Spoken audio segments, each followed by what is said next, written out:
All right, in this video I'm going to talk a little bit about potential energy. So here I have a system consisting of 3 particles. Each of those particles interacts with the other. So there are pairs of forces between these two. They might be gravitational interactions. And there are some external forces which are represented by the thicker arrows. And what we're going to be interested in is what's the total energy change of that system. So we now have a multi-particle system. So what we're going to do is we're going to treat each particle on its own and sort of think about what happens to the energy change of each particle. So we'll start with particle 1. That has to be, the energy change has to be equal to the work done on particle 1. The work that's done on particle 1 is contributed by internal interactions, which are internal to our system, this boundary. So the little f1 and the little f1 on 2 and the little f1 on 3, as well as external interactions, which would be the thicker arrow here. So if we calculate what the internal interactions give us, if this particle moves through a displacement delta r1, then the force that's due to particle 2 exerts a work that's equal to the force that's exerted by particle 2 times delta r1, and the force that's exerted by particle 3 times delta r1 is also internal to the system. So that's the internal work that's done on particle 1. The external work, on the other hand, is due to the external forces.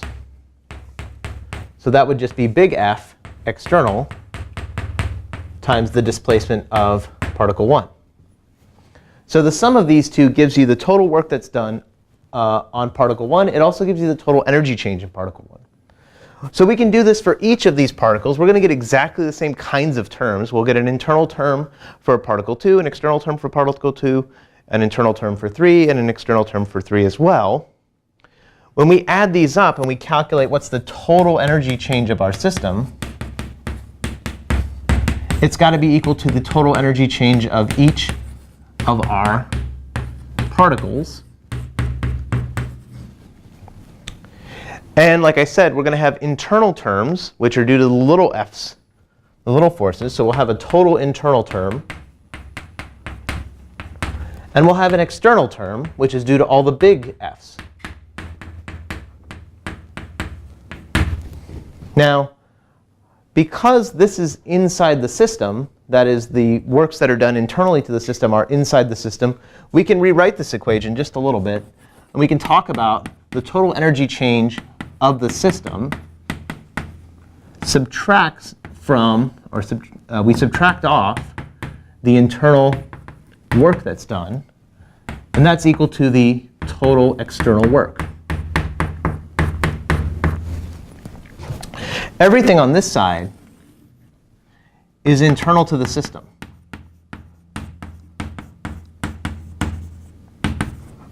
To the system. So this is the energy change of the particles.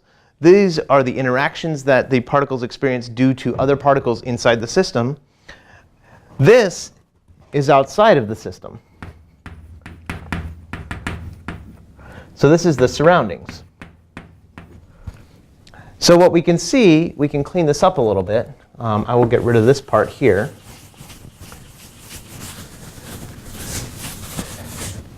Is that if we keep track of the stuff that's internal to the system and the stuff that's external to the system, the total energy change of the system minus the internal work that's done is equal to the external work that's done. This has a very similar sort of flavor to what we've seen in the past. This thing right here, the internal work that's done to the system, actually the negative internal work that's done to the system, is what we call the change in potential energy of our system. So this is all the potential energy terms that result from interactions between pairs of objects. And so we have a slightly different energy principle equation, which includes this idea of potential energy. That is, that the total system energy plus the change in potential energy is equal to any external work that's done on the system. So this is a very sort of abstract way of thinking about this. But we're going to use this when we're talking about gravitation or springs, because those potential energy terms only tell us about what happens at the beginning and at the end of our dynamics. We only care about the initial and final states.